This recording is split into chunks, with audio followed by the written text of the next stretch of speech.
Welcome to the Irish Whale and Dolphin Group. Our mission is the conservation and better understanding of whales, dolphins and porpoises in Irish waters through study, education and interpretation. We coordinate all Ireland's stranding and sighting schemes to learn what species occur where and when. This helps us to develop conservation policies and strategies, but also to help people go out and see these magnificent creatures in Irish waters for themselves.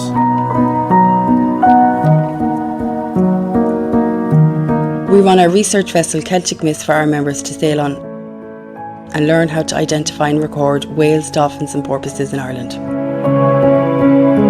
Our local groups are made up of lots of different people with a shared passion for whales and dolphins in Ireland and the oceans. We run many long-term projects, including the Shannon Dolphins and Whale Track Ireland.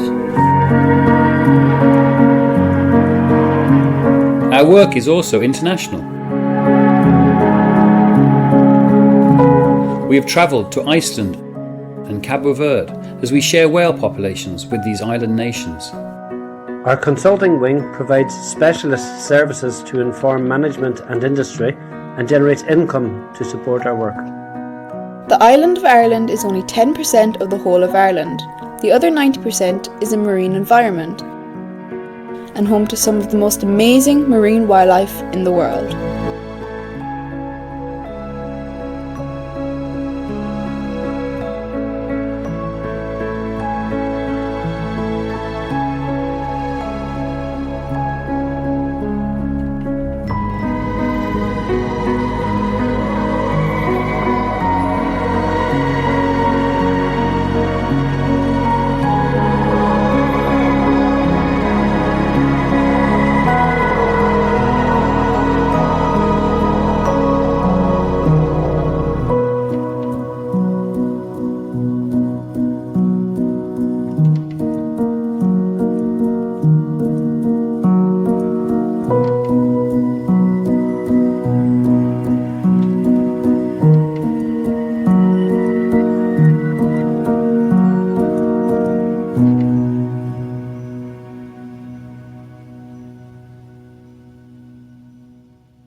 Well, good evening and welcome to the Irish Whale and Dolphin Group webinar series as part of Science Week. I'm Simon Barrow, CEO of the Irish Whale and Dolphin Group, and this is Alejandro, one of our interns.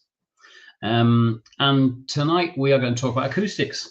We've covered some great topics that are very relevant to the Irish Whale and Dolphin Group over the last few days. This is all part of Science Week, which is funded by Research Ireland. And this year we're exploring the theme of regeneration and diving into topics that highlight the importance of marine research, conservation and citizen science in safeguarding our oceans.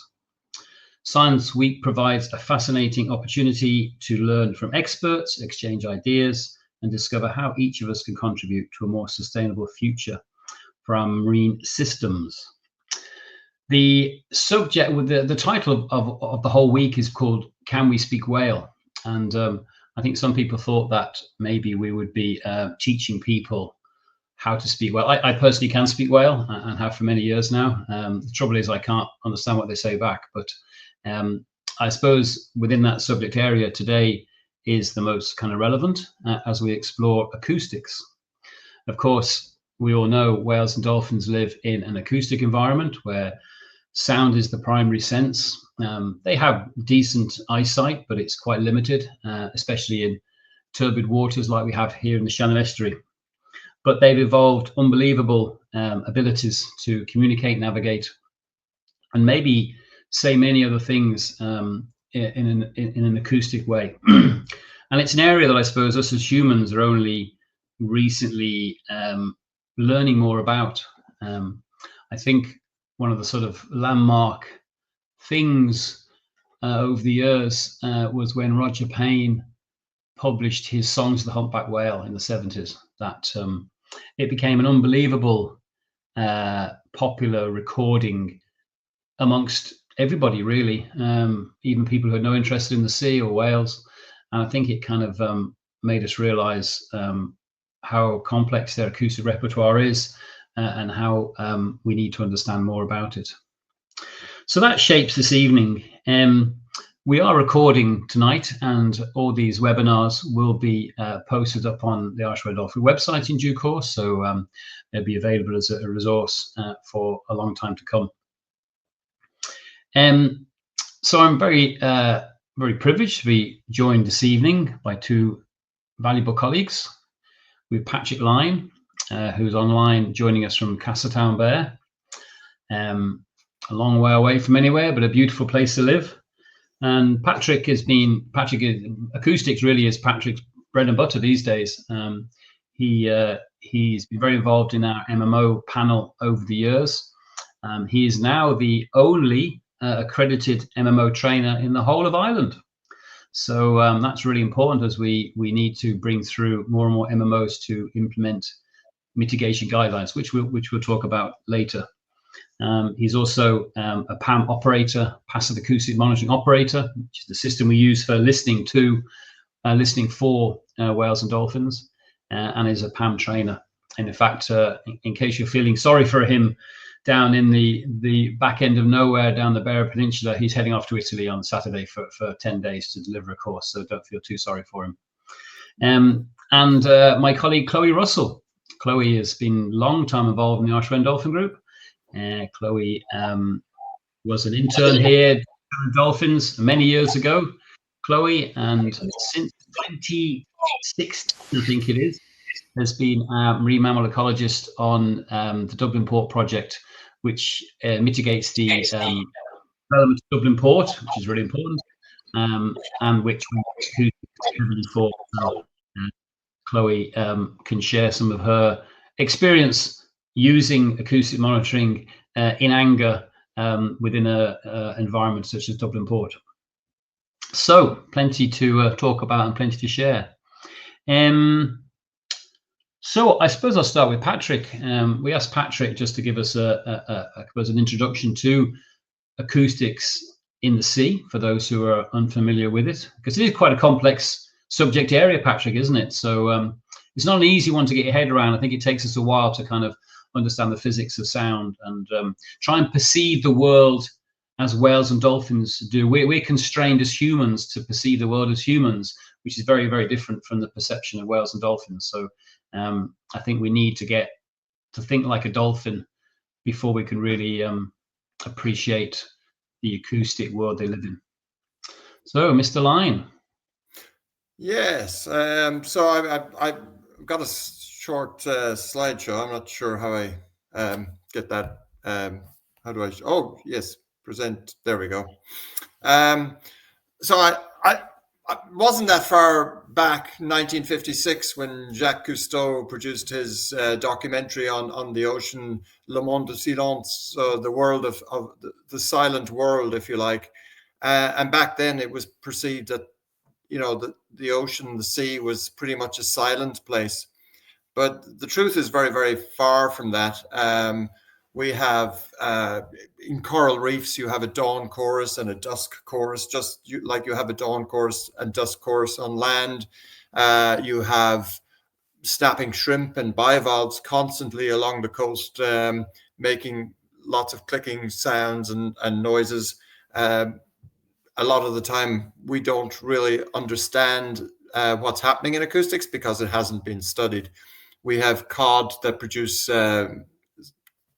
grunt-like calls for mating and things like that. But for whales and dolphins, sound is hugely important. Their vision is as Simon pointed out, is about as good as ours, really. And underwater, you're lucky if you can see 10 meters sometimes. In deeper water, sure, you can see maybe 30, 40 meters. But these are animals that are often hunting in complete darkness at depths of 2,000 to 3,000 meters, or at night as well. And they have to maintain pod cohesiveness at night. For a lot of animals, the pod is important for survival. Animals like pilot whales and bottlenose dolphins, common dolphins, typically live in a pod. And for cow and calf interaction, acoustics is really important at night. There is no point in the calf looking for its mother at night because it can't. see its mother. So there's a constant vocal communication between animals at night. So this acoustics is really, really important. So if we play there's a very short video of common dolphins coming up, which we can play, which is just common dolphins coming in.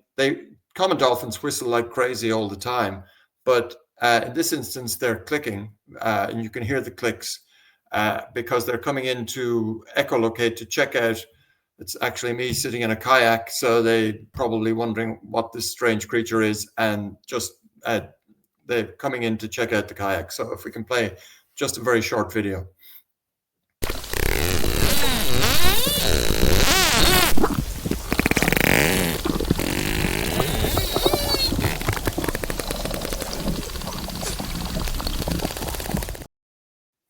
So that's common dolphins using sound to echolocate. When dolphins are socializing, they're whistling more, and common dolphins whistle a lot. But when they're feeding or when they are trying to check out an object in the water, they're using these clicking sounds that you hear. The hearing range of whales and dolphins is much, much greater than human hearing. So we have a hearing range at birth that goes from 20 hertz to 20 kilohertz. So these are numbers, if you like, may not mean very much to you, but if you have animals that are infrasonic, which are fin whales and blue whales, which are below our hearing range, really. I mean, they are making sounds. Fin whale song is around, it's got a peak of about 18 hertz, which is just below our hearing range, and blue whale calls are around 23, 26 hertz, something like that, which is technically in our hearing range, but I certainly am way too old to hear anything at that sort of frequency. So what we do with the blue whales and fin whale calls is we speed them up. And by doubling the speed of the sound, we double the frequency. And when we get to about 150, 200 hertz, those sounds, if we got a 20 hertz call, by multiplying it by 10, so by increasing the speed by 10, we get a 200 hertz, effectively a 200 hertz call, which we can then hear. Ultrasonic is much more important for animals like porpoises and dolphins, and this is more typical of the sounds that we are hearing or not hearing in the ocean, or seeing in the ocean, really, because we can't hear these sounds at 130 kilohertz. We hear up to 20 kilohertz. Dolphins are chiefly producing sound in broadband clicks, which are way above that. So we can't actually hear these sounds. Hearing is also very important, and sound production for fish. So fish like cod make these reproductive grunts and haddock, but they can still hear these ultrasonic sounds, which were used in fish finding sonar at a distance of about 10 to 30 meters away from the sonar. But being able to detect sound at 38 kilohertz, they're more detecting the movement of the water molecules than the actual sound itself. And this allows them to avoid predators like dolphins, which are feeding on the fish. So they're able to detect the clicks that dolphins are making and therefore avoid them. So the sound is really important to be able to detect as well as to be able to make. It's important for the dolphins to find their food, to produce these clicks, and it's important for the fish to be able to detect these sounds so that they can avoid being food. And then if we go on to humpbacks, humpback song appears, I think, to my ear at least, to be the loudest song you can possibly hear. But in effect, because of this low frequency sound that blue whales are making, they are actually louder than humpbacks, but they're producing sound at such low frequencies, we don't really perceive it as loud. So there's a short recording here of humpback song, which is from the Indian Ocean, which we will just play now.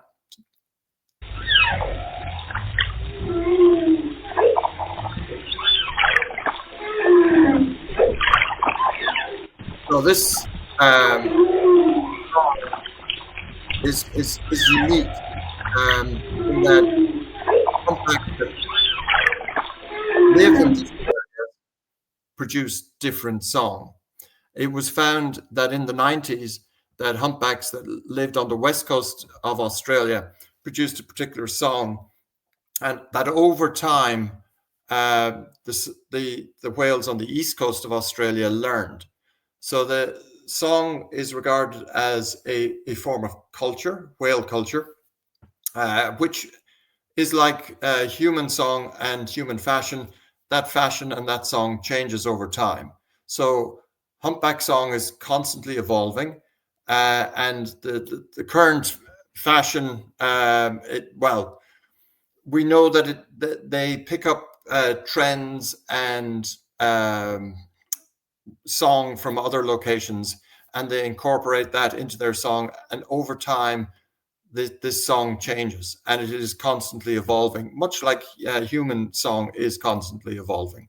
So this is one of the features that is taken as evidence that whales actually have culture.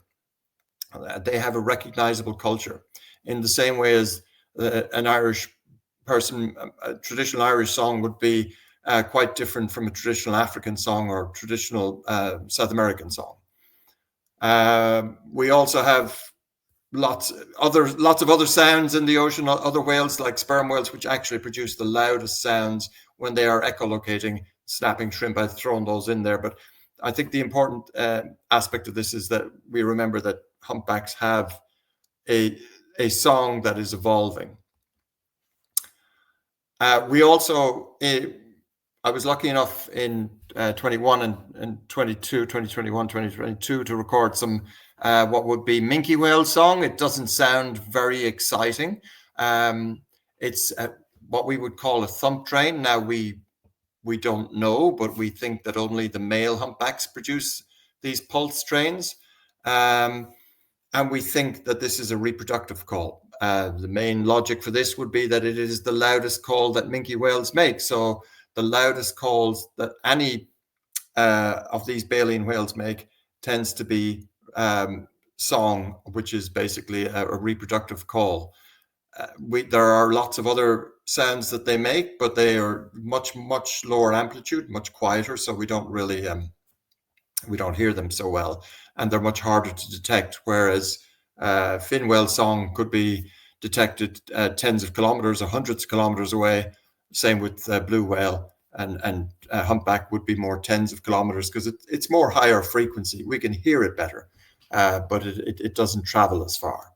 So we have there's a short video coming up which is showing a palm guard screen with there's a spectrogram, and it shows the bottom spectrogram has got the pulse trains of the minke whale more clearly displayed. Now there is a clicking with the pulse train as well. That is the minke producing those clicks, and there are lots of dolphins in the background, which you will see on the spectrogram, which are lines on the top spectrogram, which are very, very clear, and you'll see that there's a constant barrage of sound from common dolphins while the minke whale is making its call. And this is from the Beara Peninsula. So if we can play.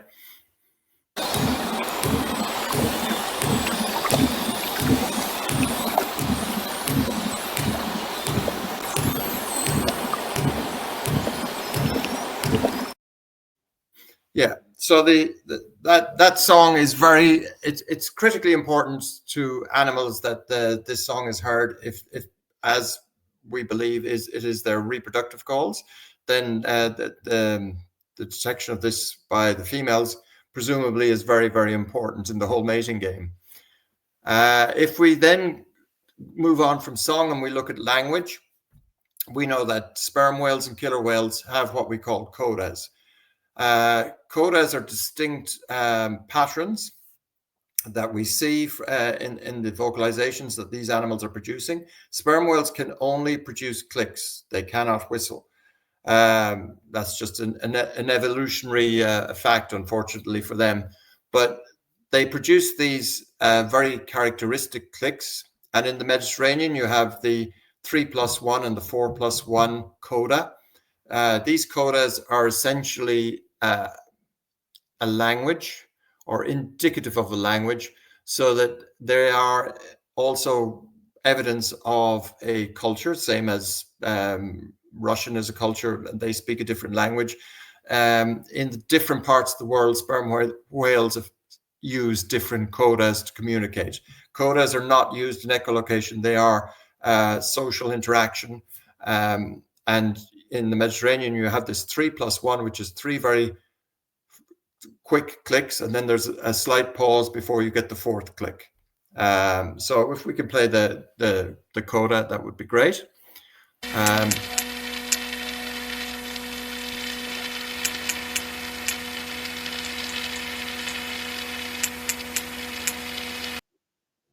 So that's a sperm whale coda. Now, that distinguishes the Mediterranean sperm whales from other sperm whales in other parts of the world. And I'm not familiar, to be honest, with sperm whales in other locations, but in the Mediterranean, you get a 3+1 and a 4+1 coda, if you're lucky.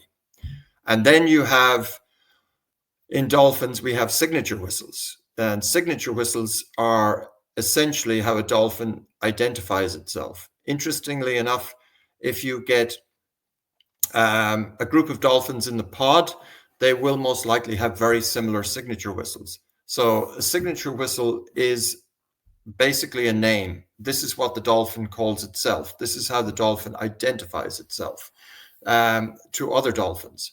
And where dolphins in the same pod, their signature whistles tend to be very similar. And if a dolphin was to move to a different pod, it would probably change its signature whistle. The signature whistle is not set in concrete. It's not the same for its whole life, but it tends to stay with the dolphin for a good number of years. And I can't exactly tell you how long. I'm not sure if anybody else can. Signature whistles have been primarily done for bottlenose dolphins, but I'm reading now about people who are starting to try to do signature whistle studies for humpback dolphins and for other species, and I expect that sometime in the next decade we will see publications on signature whistles for other species of dolphin besides bottlenose. But it's just a very interesting way that you can identify an individual animal. And it's the animal itself that produces this signature whistle to identify itself to other members of the pod. And that's about it, really. That was just really looking at the sort of different aspects of what might be considered whale culture. They have signature whistles, which are essentially names. They have codas, which are essentially languages. And they have song, which is essentially fashion. So there are some important elements of whale culture which you can identify acoustically. Wow, excellent! Thanks, Patrick. No, that's really interesting. Kind of whistle stop tour of the whole range of acoustics. We tried to do signature whistle work here in the Shannon Estuary, but it's quite easy to record them. It's quite hard to tell which dolphin is producing the whistle. So you really need kind of a hydrophone array. So it's something you'd still love to do. If anyone out there wants to do a PhD on dolphin whistle vocalizations, please contact us. Patrick, some people say, well, will we ever understand the language of whales and dolphins, do you think? Well, I don't. Possibly, but not. I don't. Certainly not in my lifetime. I mean, I think they're using AI down in the Caribbean to try and understand what sperm whales are saying. I think what we will see in the next 10 and 20 years will be, we will start to identify certain acoustic patterns with certain behaviors. I mean, interestingly, with I have a recording somewhere of a cow-calf call between a humpback cow and a humpback calf. And that sound is only really detectable, it's from the Indian Ocean again, but it's only detectable at 1 or 2 kilometers away from the animals. And the two never usually that far apart anyway. Whereas song is really loud and you can pick that up 20, 30 kilometers away easily enough. There's a lot of other sounds that they're producing. And I think we will start to see particularly with drones and with hydrophones, people putting the two together to associate this behavior with this sound. And we'd be able to say, well, we don't know what they're talking about, but we know today's, the news is about sport, or it's about it. They're all talk about fish, or it's all about, we'll understand more. I mean, the echolocations of sperm whales are really easy to identify because they're just slow and steady. And to be honest, the same way that an echo sounder on a boat sounds, to be honest.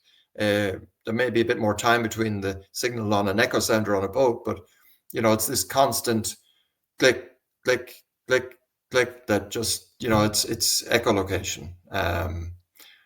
But when the social stuff is more complex. Yeah, but there are people. There's a couple of study groups that are putting a lot of time and effort into, and are very confident that they are going to learn the language and understand what the whales are saying. I am a bit skeptical like you, but yeah, but it's cool, and it's easy to attract funding. Oh. But I mean, getting the results is really difficult. It's a big leap. I mean, I don't. I mean, some people have talked about, replaying humpback calls back to a humpback, and it stayed engaged. But if you played Tchaikovsky to a humpback, he might be engaged equally. I mean, it's just I don't know what that necessarily proves. So I think tying behavior to certain calls would be the first step. Because then, I mean, and interesting, like when we get into 3D acoustics, you can actually, and this is where you want your what you want for your bottlenose, actually, a 3D acoustic recorder, so that you can actually say you could say it's that animal over there, 352.4 meters away. But it's a lot more accurate, and they certainly are using it for tracking sperm whales now. And I'm talking to people in the coming weeks about this, because I think it's an interesting way to go. And I know we've got this ongoing discussion on minke whales and some of the other calls that I've picked up as to whether they're minkies or humpbacks, and 3D acoustics will solve that problem. But will you get me one for Christmas? Might be a bit of a New Year present. Okay. It's funny, people say they're out on the boat and they hear dolphin whistles, which obviously is probably the lower end of the frequency range they're using. I can't hear whistles anymore. I've lost my high frequency hearing. But there's an interesting question there from Susie. Would dolphins communicate with whales? There was an interesting paper about a dolphin trying to speak porpoise recently, in that it changed its click peak frequency up to 120, 130. I think it was a common dolphin. I can't remember, but we've had common dolphins off Portugal recently on a survey, and they were clicking at 150 kilohertz. So they're well capable of producing those clicks. I mean, the calls that I mean, I don't think so.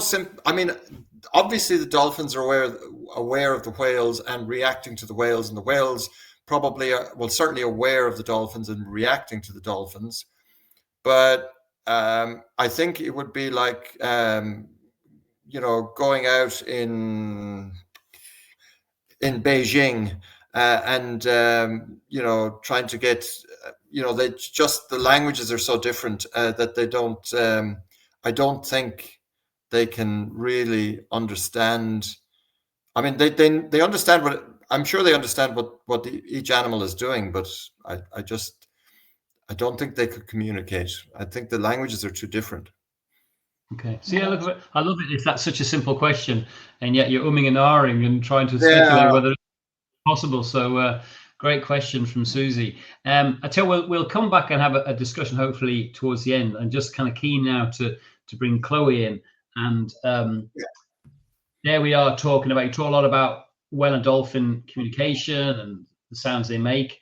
But I suppose what Chloe's involved in is how that ability is impacted by humans, by development, by travel, by all that. So, they live in an acoustic environment and we're creating an increasingly noisy environment that they live in. So maybe we'll bring Chloe into the mix. Maybe before we talk to Chloe, we might just show a short video of Chloe at work to get an idea of the kind of thing you get up to, Chloe. Mm-hmm.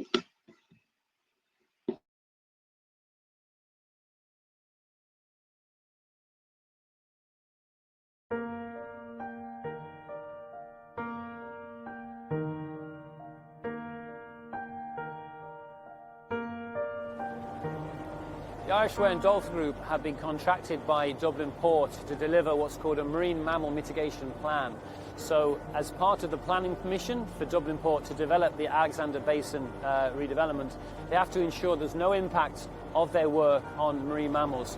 Dublin Bay is important for our purpose as a special area conservation for them. So we want to see, is it going to have any effects on them during and after construction.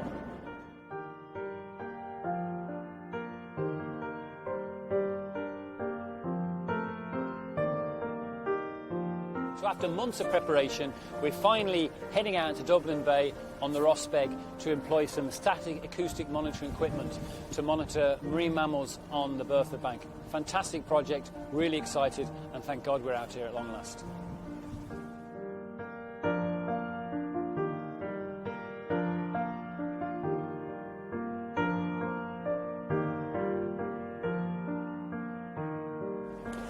We just deployed our first mooring. So what it is, there's a big weight on the bottom and a chain and a Dyneema rope, and attached to that rope is a C-pod, which is an acoustic device for logging the echolocation clicks of harbour porpoises in this area. We hope to deploy 4 of these moorings today, all with pods on, and it'll give us an idea of how porpoises use the bay and how that might change or not during this whole project. So this will be recovered maybe in 4 months' time, and we will download the pod and we'll get a history of use of that site by harbour porpoises, and we'll actually put another pod on. And we intend to continue this monitoring programme for at least 6 years, hopefully 10 years, and it'll be the longest acoustic monitoring project in the history of the state.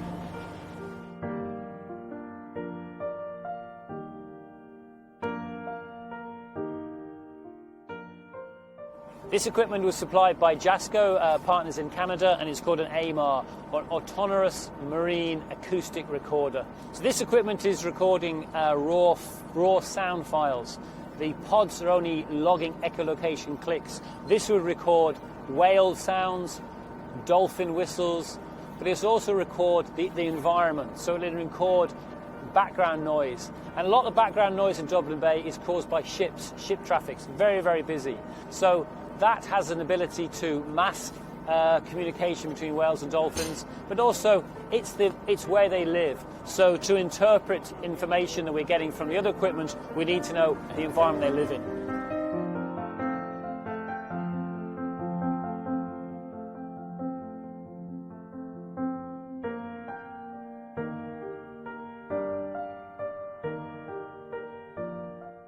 Last mooring is going in now. This has got a pod on it, and we're actually quite near the channel coming into Dublin Port, so that's why we're monitoring this site.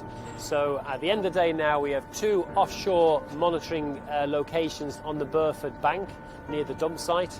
We've got a AMAR noise recorder, and we've got 2 pods inshore as well, both south near Dunleary and north here. So we've got a network of monitoring locations all around Dublin Bay to see the effect of this project on the mammals. So after about 4 months of preparation, we're finally up and running on the acoustic monitoring, and it's great to be working with Dublin Port because they know what they're doing. This is bread and butter to the lads, whereas it makes us quite nervous. So great day. Yeah, it's very exciting. I can't wait to see the results and hopefully it won't have any effect on them, and we'll have to wait and see.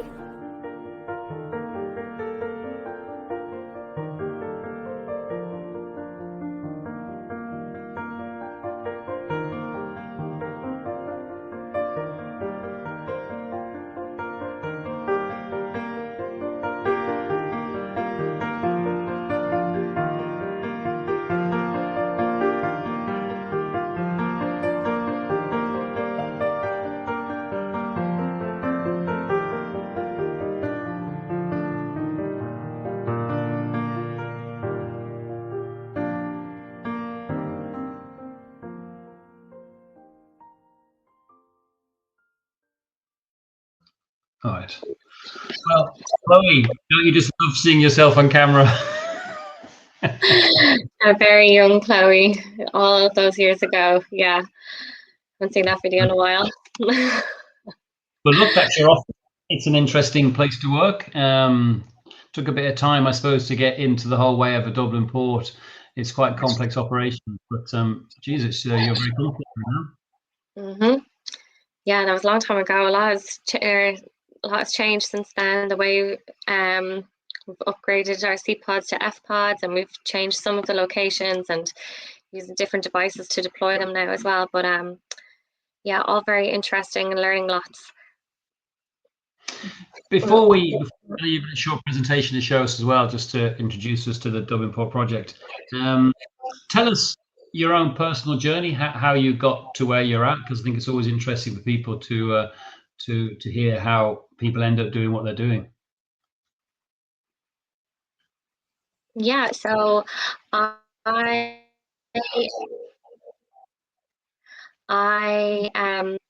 grew up by the sea, so I've had a love for marine nature, and that made me do marine science in IWDG Galway. And after I graduated from there, I volunteered at the Shannon Dolphin Wildlife Centre in Kilrush in County Clare for 2 summers, 2 amazing summers. And from there, then I got involved with Irish Whale and Dolphin Group, got to see, everything that they do, and wanted to contribute as well. So I did my Marine Mammal Observer course and now help contribute to protecting Ireland's marine mammals. And now, years later, I have lots of different types of experience working inshore, offshore, land-based for research and mitigation. So yeah, it's been very nice couple of years, great job, and yeah. Living the dream. Living the dream.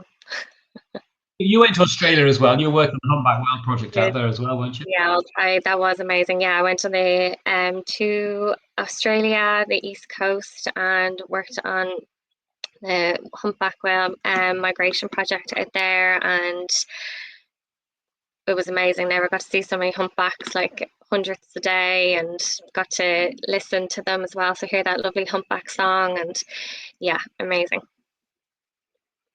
I think we were a bit worried when we went to Australia whether we could lure you back with the attraction of Dublin Port. So we're lucky to have you, Chloe. Yeah. Do you want to just share your presentation, tell us a bit about the Dublin Port project, introduce that to people? Yeah, I'm trying to see. Oh, there it is there. Okay, great. Oh, jeepers, sorry. No, so yeah, I am Chloe, and I'm going to talk to you then about the acoustic monitoring that we do in Dublin Port. So first of all, why do we use acoustic monitoring? Mainly it is to avoid acoustic trauma in marine mammals. Underwater noise pollution is a significant threat to them, and loud underwater noise can cause disruption to their communication, navigation, and social behaviours by drowning out their echolocation sounds and making it difficult to hear one another. And then this can lead then to confusion, disorientation, and issues with finding prey.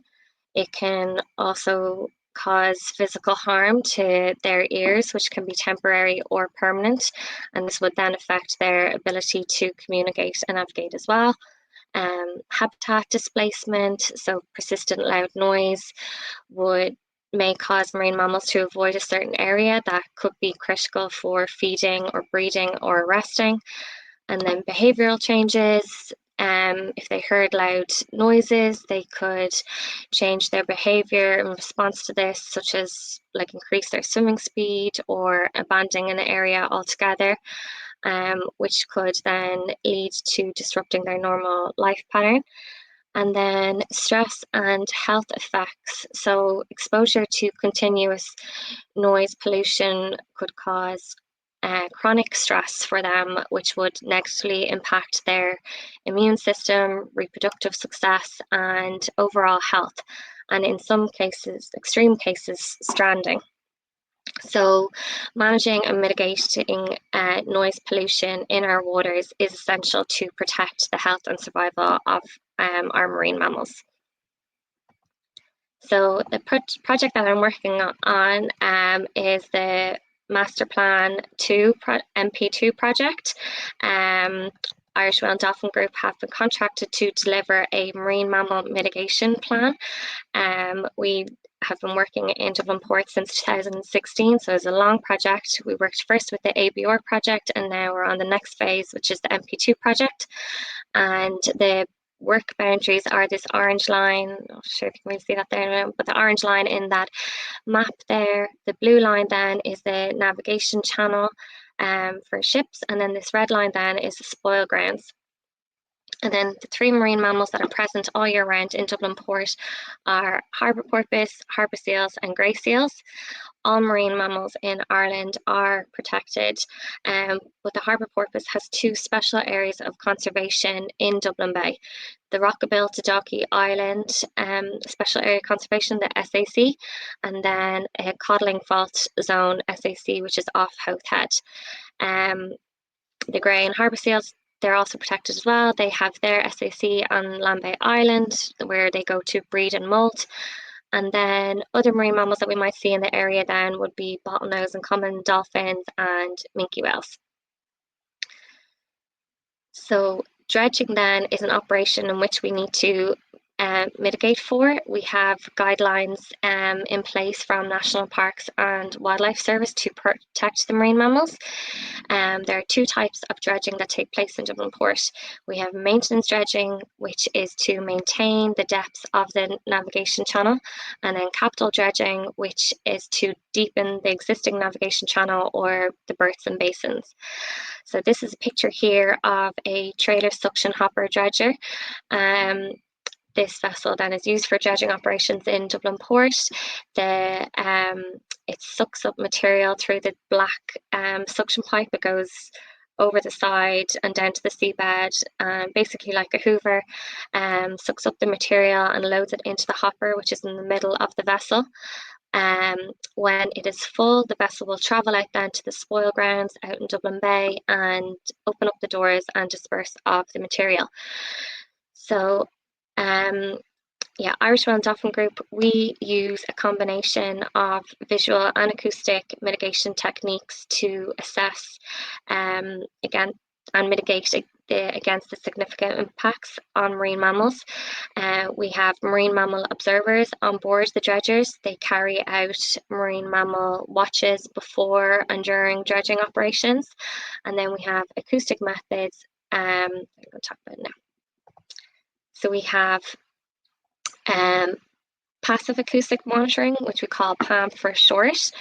We have our system is called Listen to the Deep Ocean, LIDO for short, and it is deployed at the North Bank Lighthouse, which is that yellow dot there on the map, in the navigation channel of Dublin Port.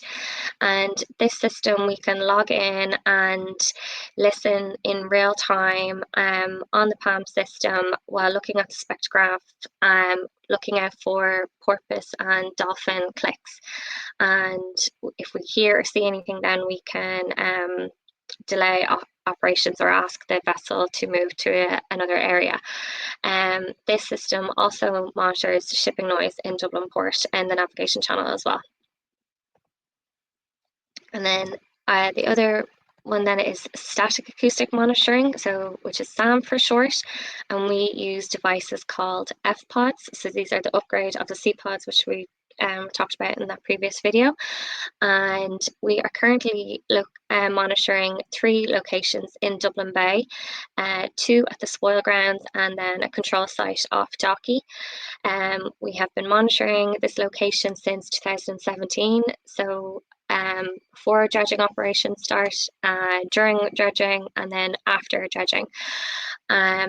This spoil ground here, it lies within that Special Area Conservation for Harbour Porpoise, the Rockabill to Docky Island, SAC. So as the harbour porpoise are a protected species, they are entitled to strict habitat protection.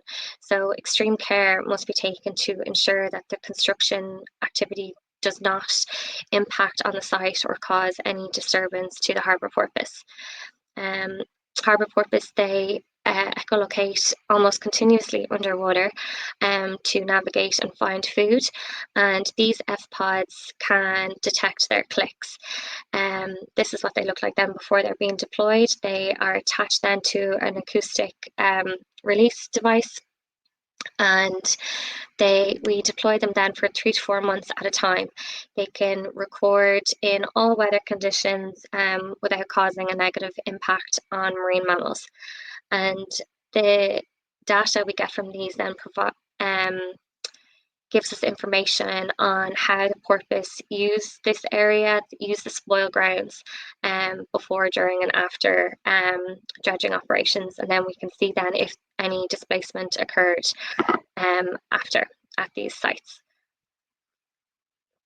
So this is a screenshot then of the F-pod software that we use. This software can detect harbour porpoise and dolphin clicks. It presents us with data called detection positive minutes, and from this then we can look at their presence during day and night and at different tidal cycles. Harbour porpoise then, their clicks are very different to dolphins, so this can tell the difference then between both. This first picture here is shows the frequency then of a typical harbour porpoise click, high frequency, and then the second picture then just shows a little bit more detail then of the detection positive minutes, how many are recorded per minute, per hour, and per day. And then this graph then represents our data from the past year. It was April 2023 until May 2024, and we can see that all sites are important for the harbour porpoise. They use them daily. From additional modelling then, we can see that their presence is greater during the winter months, during hours of darkness, and then across a different range then of tidal cycles. This is such valuable information that helps us monitor them then during the dredging operations, and so far our results have shown that there has been no significant change in harbour porpoise presence at the site, whether dredging is ongoing or not.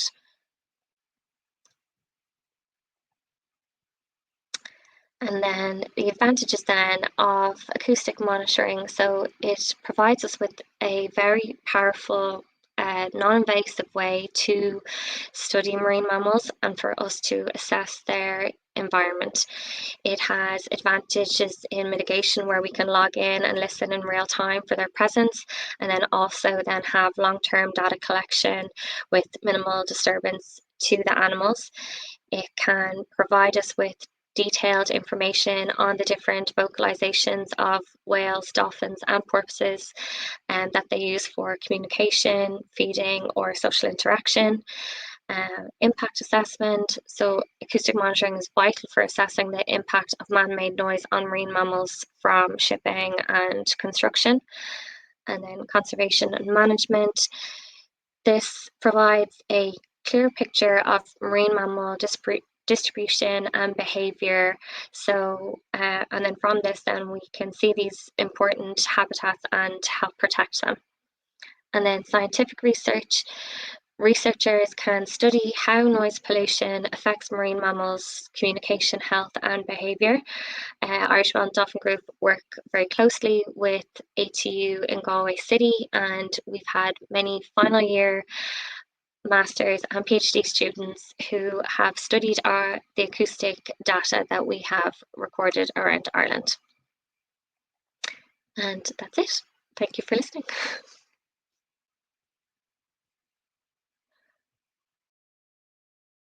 Invested so heavily in this work over the years. How do you find them to work with? How do they react to the findings? What's your kind of perception? So what did you say? It just went out there. What's the how who?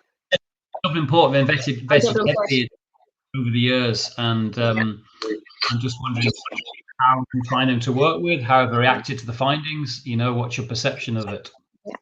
Dublin Port have been amazing to work with. They've just been involved from the start and have helped us in every way, anything that we need, or they have helped or supplied us with.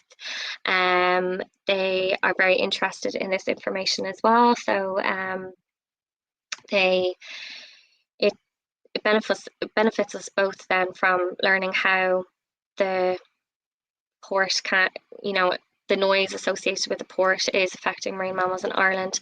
Of course, we need the port for many different things for us, but that has to stay. But we need these, like guidelines and mitigation process, like to protect the marine mammals as best we can.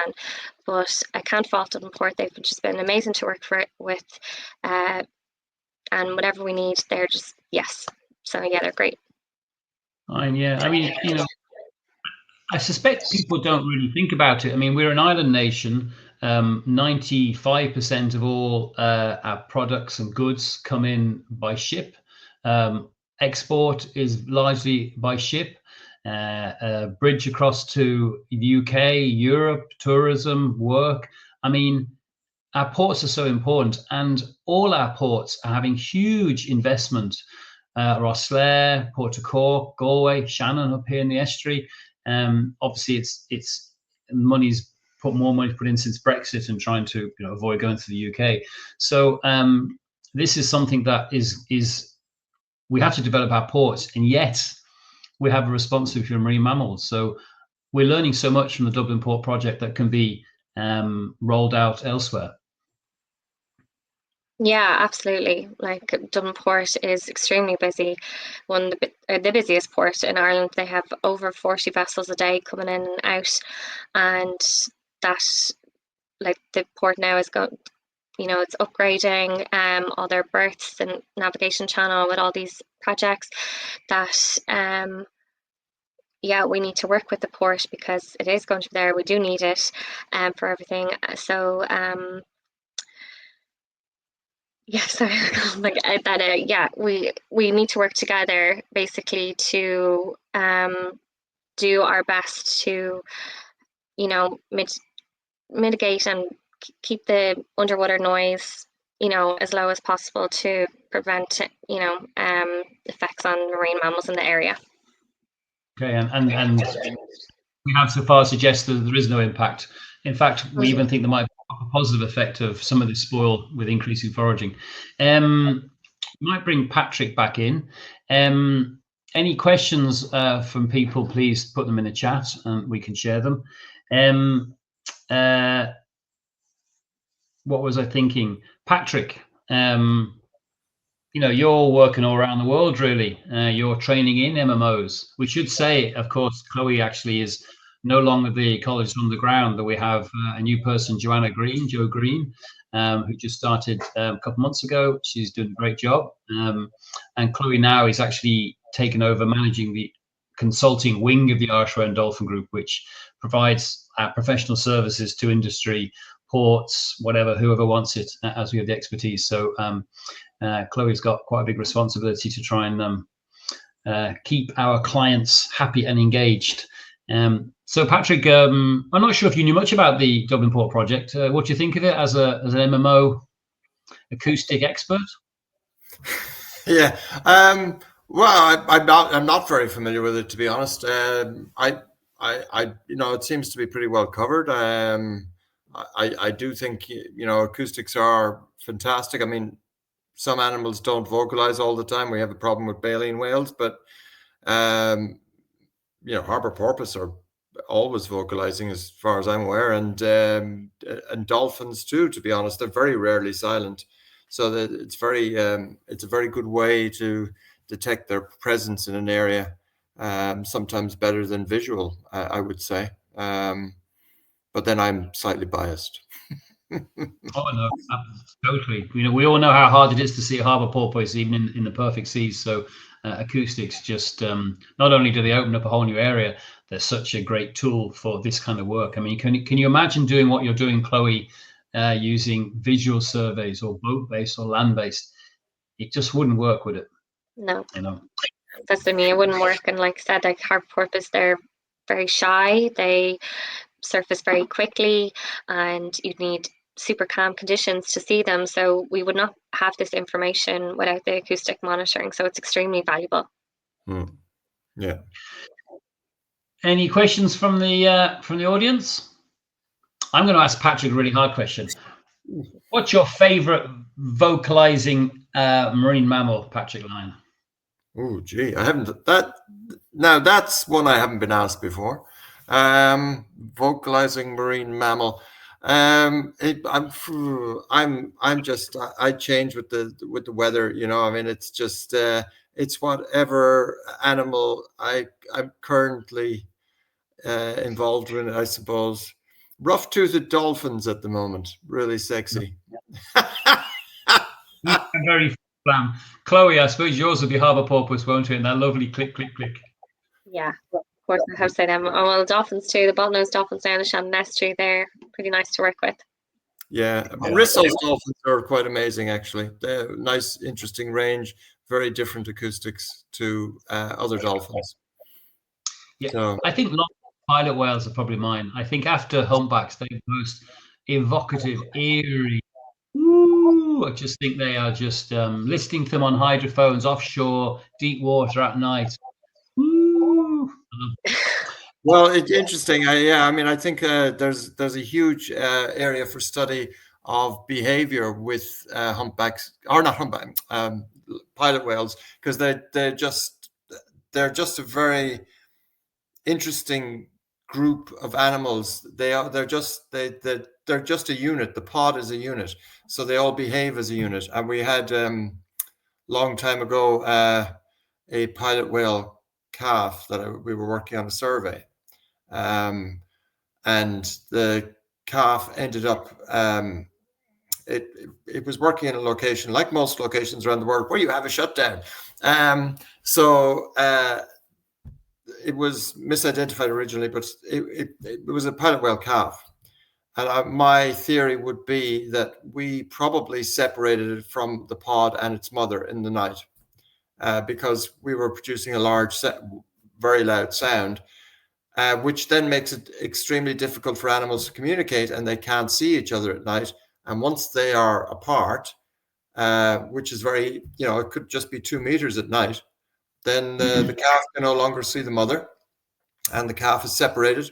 And in the morning it was there, and the next day it was there, and the next day it was there, and then eventually it drifted back.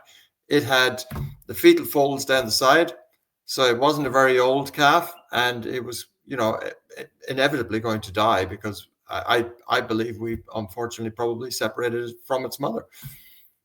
Okay, well, that's very honest of you, and these things happen. Chloe wouldn't let that happen in Dublin Port now. I have a question for you from Jeanette. Jeanette says, this is also amazing, which is true, Jeanette. It is. Very interesting project. Now, it's a tricky one. You've been talking about changes in the vocal, in the language, the songs of the humpbacks. So Jeanette's putting it up to you, Patrick. Has sperm whale language always been the same, or does it evolve like whale song? Well, it's evolved obviously because they have different codas in different parts of the world. So you go to the Caribbean, there will be a coda. I don't know what it is exactly. So it obviously has evolved, but I'm much slower than song, because sperm whale's coda doesn't change from one decade to the next. So it's obviously the codas are like languages. So like, a song would be like what's the latest popular song in the charts. It will change next week maybe, but it's not quite that. Humpbacks are not quite that fickle, but next year it will change with the humpbacks in an area, and more, over the space of 5 years, it can change completely. With codas, you're going to have the same codas in an area for. We've only really been doing acoustics for less than 100 years, really. So I don't think codas have changed in that time. So I think they've always been the same. I'm not sure we've been identifying codas for more than 20 or 30 years, I would have thought. I don't know the history of coda identification, but I would have thought that's the sort of time frame we're in. So in that time frame, they haven't changed, I would say. No, good answer. Yeah, I think how Whitehead started in the Caribbean. I think codas they're passed down, so you have they're inherited, aren't they? So the kind of the pod retains that coda distinct to that pod, so it wouldn't change. That language is always your language. Probably a bit like Connemara Irish or something. I don't know. Maybe it's just. Anyway, we won't go there. Susie, back again. Could whales be heard by humans in the same way that dolphin whistles can be heard, or does it need recordings that can be modified to our ears? So I suppose, is whale song in the frequency range that we can hear? Well, I mean, the humpback recording I played was it wasn't changed or altered in any way. The minke whale recording that I played was not changed or altered in any way. So we can hear those. Now, when the minkies are maybe further away, it would help to maybe speed it up. But it's really the whale song that we are altering really is principally blue whale and fin whale, because these guys are just so low frequency. They're just towards the bottom end of our hearing range. And when you're a little bit older than 6 months, you've probably lost that already. I don't know. I can't hear anything down at certainly. I mean, fin whales produce feeding calls at about 60, 70 hertz, and I can't hear those. I have to speed those up before I can hear them. But it's really those two that the only two I can think of that produce these really low calls. But then, it depends on the hydrophone you've got too, as to whether you pick them up. You need a good low frequency hydrophone. You pick up a lot more low frequency calls with a hydrophone that's more focused on low frequency calls, and it's really interesting. But you can hear. I mean, I remember sticking my head underwater in Cape Verde with there's singing humpbacks, and you can hear it very loudly and quite deafening at times. You can hear dolphin whistles through the bow of a ship. You can hear that. But I think what's interesting is we can only hear the frequencies that we're sensitive to. So what we perceive might be very different to what other whales and dolphins perceive. Yes. Again, I have to be careful not to keep thinking and hearing like a human. Yeah. Questions flying in here now. Caroy, very interesting. Could AI help to translate whale and dolphin language to humans to understand?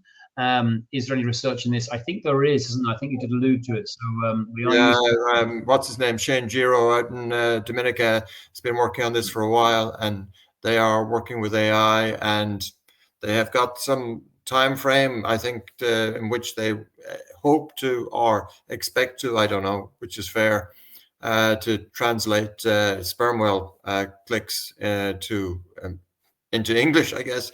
But I'm slightly skeptical, to be honest. I think if they can start to say that these calls are associated with this behavior, I think that's a huge step, and that would be really exciting. What exactly they're saying, whether they're discussing the weather, the state of fish, or how many squid are in the ocean, I don't know. I'm not a sperm whale. So I don't know how we can understand what they're talking about. I think we are. I've often thought we'd be quite disappointed. We go to all this trouble, and they'll be talking about, I know, the tides and the weather and really boring stuff. They won't be giving us an insight. They'd be like fishermen on the radio. Yeah, it's true. Okay, see, our audience now is starting to think about this through, and a great question from Alex, and this is the one that I struggled with when we were doing dolphins at Shannon.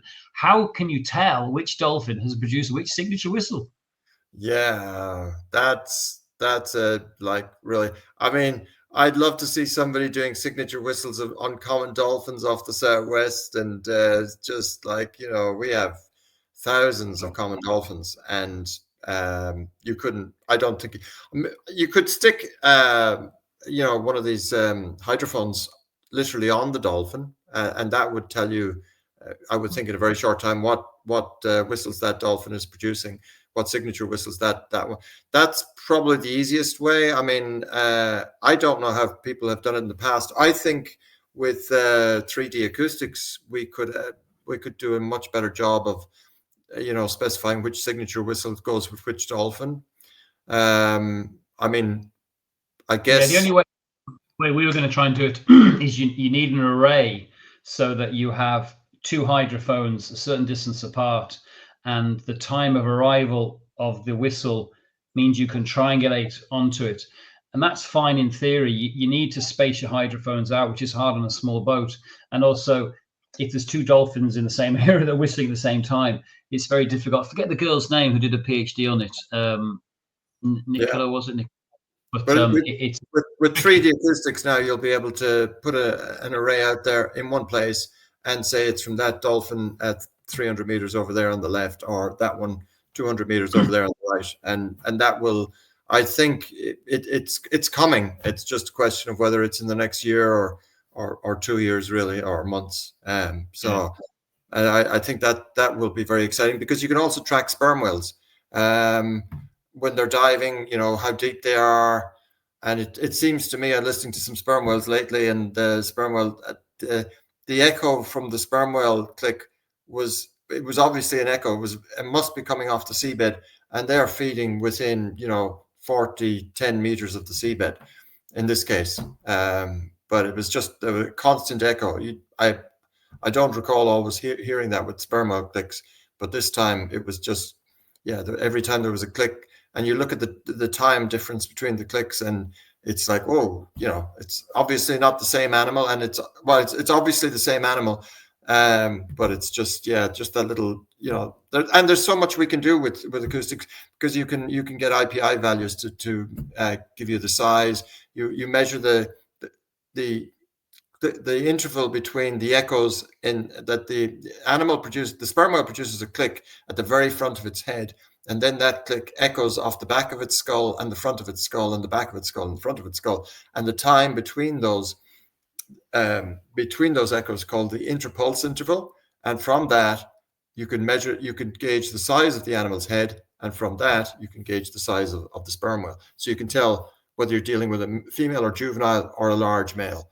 So it's really some of the cool stuff you can do with acoustics. It is amazing. It is. I'm so looking forward to Christmas and my 3D hydrophone, Patrick. Okay, another great question from Daniel here, and I think he refers to not the brass instrument, the trumpet, but the call that is the trumpet. So, have you registered some trumpets? I haven't personally. No, sperm whales trumpets. No, I don't. I know they have in the Mediterranean. They have lots of trumpet calls there, but I just haven't come across them. That's particular to sperm whales, is it, that produce the trumpet? Well, they sound? do. Yeah, sperm whales produce a trumpet call. Yeah, that's, I imagine, what he's referring to. Which I must get some recordings of trumpet calls. But yeah, when sperm whales are on the surface, they produce a huge array of clicks, including codas, and the echolocation clicks. They're always at depth. Beaked whales only start clicking when they're down echolocating at about 200 meters, when they're safely away from killer whales. Harbor porpoise, their clicks attenuate, they die out very quickly at a very high frequency, so they can't be detected by the likes of killer whales from very far away, so that it helps to preserve them, and they're using these very high frequencies, which we are using when we're doing geophysical surveys in shallow water as well. So it's like they're using these high frequencies to get a much better picture of what their environment is like from a higher frequency than you will from a lower frequency.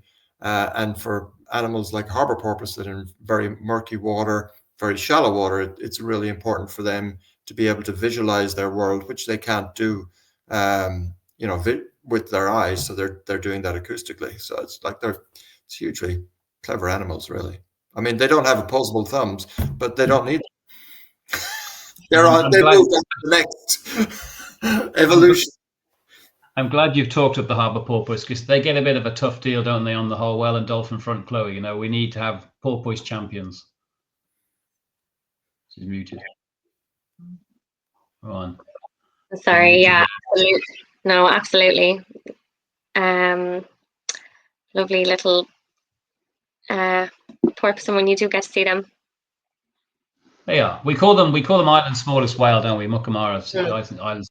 And it's amazing to think that, North County Dublin is, the density of porpoises up there are huge. And the fact you can see harbour porpoises, something like 40-50% of your journeys in on the Dart from Dún Laoghaire, Greystones, and Killiney Bay. How many endangered, highly protected marine mammals can you see from the train as you go into the capital city? It's remarkable. I'll tell you a quick story. We had a conference in 2008 in Killiney called the Muckamara, and we invited a couple of Polish people over who were working in the Hell Marine Lab in Poland. Amazing place to work. They worked in Hell. And it was quite a windy day on the Sunday. We went across the road to Vico Road in Dublin, and we got the telescope out, and we thought, well, we'll see if we can see a porpoise. Anyway, we found porpoises in Killiney Bay within a few minutes, maybe 5-10 minutes. And there was a guy, Christoph, who's been working on porpoises for 30 years, looking at fisheries impacts and bycatch in the Baltic. And there was sort of tears rolling down his eyes. And we thought it was the wind in his eyes that were causing him to he was crying. He'd never seen a live porpoise. He'd only ever seen them dead on the deck of a fishing boat. He'd been working on for 30 years. He could not believe that you could just walk across the road on a windy day, take a telescope out and see harbour porpoises. And you need that perception to realise how fortunate we are, and it's only the good work that you're doing, Chloe, and Dublin Port, that will make sure that, Christoph, who's since passed, rest in peace, Christoph, and we'll get to see porpoises in Killiney Bay. We take them for granted and we'll miss them when they're gone. Here's a name to listen out for. I should wrap now because time's ticking. Ben Shields. Aisling has been listening in all week, and her son Ben has been writing down notes. So I am predicting now live that Ben Shields is a name to look out for in the future. He'll be after your job, Patrick. He'll be after your job, Chloe, and he'll certainly be after my job. So thanks, Aisling, for your support and your support of your son. And we'll have to send Ben a copy of our blubber book, won't we? So Aisling, if you can send us your address, we'd be delighted to put some stuff in the post to Ben to follow up on his interest, because he sounds like some guy. Maybe wrecking Ryan or following his footsteps, Chloe. Right, I think we should wrap. Time's ticking. Thanks very much, Chloe and Patrick, for helping and contributing to us this evening. This is our last webinar. They've gone well. They'll all be up online in time. I got a big thanks for Chilla, who you can't see, but is here controlling everything. She can mute us, she can unmute us, she can fix anything. So Chilla's been here every night supporting the team. So all of us, Chilla. We finish off Science Week on Friday at the Catull and Sweeney Library in Kilkee, where we have an in-person event. We have lots of really good people talking whale and sharing their experiences of how they got to a passion, I suppose, and interest in whales and dolphins. And then over the weekend, we have the Shannon Dolphin Centre here in Kilrush open from 10 o'clock? 11 to 3. 11 o'clock till 3 o'clock here in the Dolphin Centre, where some of our team will be here to take questions, show, play games and have a good time. So I think that's it, really. So just Boulabus, Chloe Russell, Patrick Lyne, Chilla, and of course Alejandro here has been keeping me company, and I think he's using a very low frequency, Patrick. I can't hear a word he's saying. He didn't answer many questions, so I was hoping Alejandro was going to answer some of the questions. Yeah, I think he's thinking them through quietly. Is that right, Alejandro? Yeah, I don't know. So listen, thanks very much. We'll do it all again. And Shlán from Curosh, County Clare. Yep, thank you very much. Did I cover everything?